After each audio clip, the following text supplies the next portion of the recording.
Assalamualaikum friends. Welcome to Educational Mentor. Operating system lecture series में आज हम operating system की सर्विसेज डिस्कस करने जा रहे हैं। Operating system certain type of services हमें प्रोवाइड करता है जो हमारे प्रोग्रामिंग टास्क को, हमारे काम को ईजियर बनाती हैं, प्रोग्राम को करने में, मेंटेन करने में चीज़ों को हेल्प करती हैं हमारी। उनके बारे में हम आज डिस्कस करेंगे। कुछ एडिशनल सर्विसेज भी हैं ऑपरेटिंग सिस्टम की तरफ से, उनको भी हम डिस्कस करेंगे। अब हम ऑपरेटिंग सिस्टम की तमाम सर्विसेज को वन बाय वन डिस्कस करेंगे, जिसमें से पहला है यूजर इंटरफेस। तमाम ऑपरेटिंग सिस्टम अपने यूजर्स को यूजर इंटरफेस प्रोवाइड करते हैं। काफ़ी कन्वीनियंट होता है इसको यूज़ करना। इसकी दो टाइप्स हम यहाँ डिस्कस करेंगे। एक है हमारे पास कमांड लाइन इंटरफेस और दूसरा है हमारे पास ग्राफिकल यूजर इंटरफेस। अब इन दोनों में डिफरेंस क्या है? Command line interface text commands को यूज करता है। इसमें हम कमांड्स देकर अपनी फाइल को, फोल्डर को, डायरेक्टरी को एक्सेस कर सकते हैं और अपना टास्क परफॉर्म कर सकते हैं। रिटर्न में हमें कमांड्स लिखनी होती हैं। ग्राफिकल यूजर इंटरफेस जो है वो विंडो सिस्टम है विद पॉइंटिंग डिवाइस। इसके अंदर हम माउस यूज कर सकते हैं, टच पैड्स वगैरह यूज कर सकते हैं। हम माउस के जरिए जस्ट क्लिक करके जो है वो अपनी फाइल को ओपन कर सकते हैं, यूज कर सकते हैं और उस पर डिफरेंट एक्शंस परफॉर्म कर सकते हैं। ये इंटरफेस जो है वो GUI, ये ज़्यादा कॉमन है, आसान है यूज करने में और इसकी ज़्यादा डिमांड है। सेकेंड सर्विस जो हमारे पास आती है वो है प्रोग्राम डेवलपमेंट। ऑपरेटिंग सिस्टम कुछ ऐसे टूल्स प्रोवाइड करता है जिससे हम प्रोग्राम को एडिट कर सकते हैं, डिबग कर सकते हैं, क्रिएट कर सकते हैं, उसके अंदर चेंजेस ला सकते हैं। ये तमाम सर्विसेज जो हैं वो यूटिलिटी प्रोग्राम्स के तौर पर अवेलेबल होती हैं ऑपरेटिंग सिस्टम के अंदर और इनको हम प्रोग्राम डेवलपमेंट टूल्स के नाम से जानते हैं। ये प्रोग्राम को बनाने में, उसे क्रिएट करने में आसानी फराहम करते हैं और ये ऑपरेटिंग सिस्टम की तरफ से हमें प्रोवाइडेड होते हैं।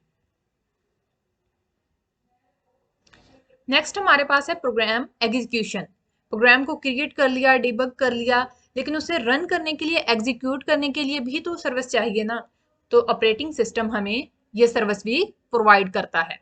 इससे हम इंस्ट्रक्शंस को और डाटा को मेमोरी में लोड करते हैं, इनिशियलाइज करते हैं फाइल्स को, इनपुट आउटपुट डिवाइसेस को और तमाम रिसोर्सेज को प्रिपेयर करते हैं प्रोग्राम की एग्जीक्यूशन के लिए। जितने भी स्टेप्स नेसेसरी होते हैं एक प्रोग्राम के एग्जीक्यूट होने के लिए, वो तमाम सर्विसेज जो हैं वो हमें ऑपरेटिंग सिस्टम में मिलती हैं, जिसकी वजह से यूज़र के लिए कन्वीनियंस रहती है, यूज़र के लिए आसान हो जाता है एक प्रोग्राम को डिबग करना, उसे अरेंज करना, उसके अंदर बहुत सारे टूल्स को यूज़ करना।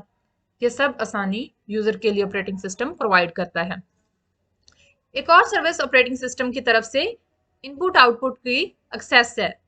ये हमारे पास इंटरफेस की सूरत में भी मुहैया की जाती है कि यूज़र जो है वो इजीली अपने इनपुट आउटपुट डिवाइसेस को एक्सेस कर सके। नेक्स्ट हमारे पास है file system manipulation. Operating system हमें ये कैपेबिलिटी देता है कि हम किसी भी फाइल को मैनिपुलेट कर सकें। मैनिपुलेट करने से मुराद फाइल को रीड करना, राइट करना, उसे डिलीट करना, उसे क्रिएट करना, यानी फाइल के अंदर किसी भी किस्म की जो चेंजेस हैं वो हम ऑपरेटिंग सिस्टम के जरिए ला सकते हैं। किसी भी फाइल को अगर हमें डिलीट करना है तो इसका मतलब है कि हमने जो भी उसके ब्लॉक ऑफ कोड क्रिएट किए हुए हैं मेमोरी में, उसका नेम रखा हुआ है, उन तमाम ब्लॉक्स को फ्री कराना है हमने। और जब क्रिएट करेंगे तो डेफिनेटली मेमोरी एलोकेट होगी, उस फाइल को नाम दिया जाएगा, उसके अंदर जो डाटा स्टोर होगा उसके लिए भी मेमोरी यूज होगी।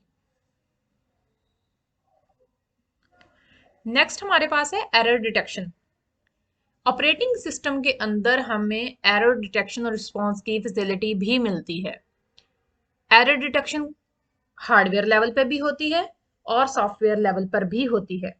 हार्डवेयर लेवल पर डाटा ट्रांसफर चेक किया जाता है कि कोई भी डाटा करप्टेड या चेंज तो नहीं है, और सॉफ्टवेयर लेवल पर मीडिया चेक किया जाता है कि जो मीडिया डाटा को ट्रांसफर करने के लिए यूज किया जा रहा है वो ठीक है या नहीं है, उसके अंदर डाटा कंसिस्टेंटली मूव कर पाएगा या नहीं कर पाएगा। नंबर ऑफ एलोकेटेड और अनएलोकेटेड ब्लॉक्स जो है स्टोरेज के, वो मैच करने चाहिए total number of blocks on the device पर। यानी कि अगर मीडिया जो स्टोरेज मीडियम यूज हो रहा है उसके एलोकेटेड और अनएलोकेटेड ब्लॉक्स, उन दोनों का हम सम करें तो वो टोटल ब्लॉक्स के इक्वल आए। ये नहीं कि इनकी तादाद में वेरिएशन आए जिसकी वजह से एरर्स क्रिएट हों। अब ये एरर डिटेक्शन कहाँ कहाँ पर होगी? ये सीपीयू लेवल पर भी होगी, मेमोरी में भी होगी, हार्डवेयर में भी होगी, इनपुट आउटपुट डिवाइसेस में भी होगी और यूजर के प्रोग्राम्स में भी होगी। इसका मतलब ये एरर डिटेक्शन की फैसिलिटी बहुत ही बेहतरीन है ऑपरेटिंग सिस्टम के यूजर्स के लिए कि ये तमाम चीजें ऑपरेटिंग सिस्टम खुद कर रहा है, हमें अलग से इसके लिए करने की जरूरत नहीं है। कुछ एडिशनल सर्विसेज भी हैं जो कि ऑपरेटिंग सिस्टम हमें प्रोवाइड करता है, जिसमें कम्युनिकेशन है, रिसोर्स एलोकेशन है, अकाउंटिंग है, प्रोटेक्शन है। कम्युनिकेशन क्या है? इंफॉर्मेशन का एक्सचेंज करना, दो प्रोसेसेस के दरमियान इंफॉर्मेशन का एक्सचेंज होना जो है वो कम्युनिकेशन कहलाता है, या दो कंप्यूटर्स के दरमियान हो सकता है ये शेयर्ड मेमोरी के जरिए किया जाए, मेमोरी शेयर कर लें दोनों प्रोसेसेस आपस में, या फिर मैसेज पासिंग के जरिए किया जाए। कोई भी मेथड यूज करके कम्युनिकेशन की जा सकती है ऑपरेटिंग सिस्टम के अंदर।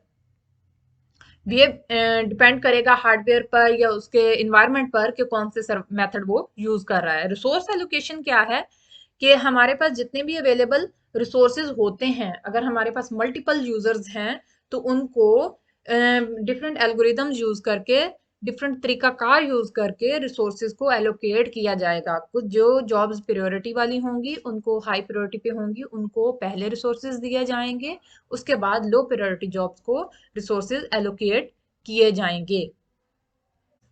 अकाउंटिंग हमारे पास क्या है?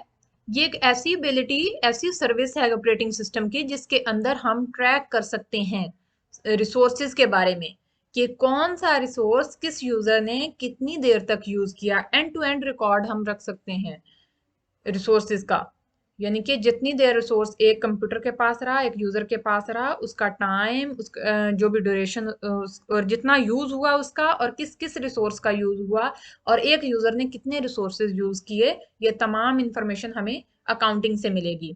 इसके अलावा एक हमारे पास फैसिलिटी ऑपरेटिंग सिस्टम की प्रोटेक्शन है, एक बेहतरीन फैसिलिटी है, यानी कि हम अपने डाटा को, अपने सिस्टम को, अपने रिसोर्सेज को, उसकी एक्सेस को कंट्रोल कर सकते हैं वाया पासवर्ड्स और via certain type of algorithms के वो एक दूसरे में इंटरफेयर नहीं कर सकते। कोई अनऑथराइज्ड यूजर जो है वो एक्सेस नहीं कर सकता हमारे ऑपरेटिंग सिस्टम को और उसमें कोई चेंजेस नहीं ला सकता। ये एक अहम फैसिलिटी है ऑपरेटिंग सिस्टम की तरफ से प्रोवाइड की हुई। यहाँ पर एक सिंपल सा ऑपरेटिंग सिस्टम का जो है वो हमें व्यू दिखाया गया है कि यहाँ पर यूजर्स जो हैं मौजूद हैं, यूजर इंटरेक्ट करने की कोशिश कर रहे हैं ऑपरेटिंग सिस्टम से via application programs. Application programs के बाद हमारे पास इंटरफेस मौजूद है, लैंग्वेज ट्रांसलेटर मौजूद है जो कि एप्लीकेशन प्रोग्राम को मशीन कोड में कन्वर्ट करेगा, बाइनरी फॉर्म में लाएगा और वो हमारा ऑपरेटिंग सिस्टम अंडरस्टैंड करेगा। दरमियान में इंटरफेस है, यूजर की एप्लीकेशन प्रोग्राम्स और ऑपरेटिंग सिस्टम के दरमियान में इंटरफेस है, और लास्ट पे हमारा हार्डवेयर लगा हुआ है जिससे ऑपरेटिंग सिस्टम ने हमें काम करवा के देना है। उम्मीद है आपको ऑपरेटिंग सिस्टम की सर्विसेज अच्छे से समझ आ गई होंगी। अगर आपको समझ आ गई हैं तो हमारी वीडियो को लाइक कीजिए, चैनल को सब्सक्राइब कीजिए और ज़्यादा से ज़्यादा अपने दोस्तों के साथ शेयर कीजिए। Thank you.